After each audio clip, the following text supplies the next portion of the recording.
أعوذ بالله من الشيطان الرجيم.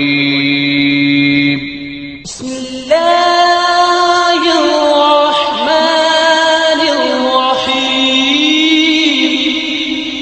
والضحى والليل إذا سجى ما ودعك ربك وما قلى وللآخرة خير لك من الأولى ولسوف يعطيك ربك فترضى ألم يجدك يتيما فآوى ووجدك ضالا فهدى ووجدك عائلا فأغنى فأما اليتيم فلا تقهر وأما السائل فلا تنهر وأما بنعمة ربك فحدث. صدق الله العظيم.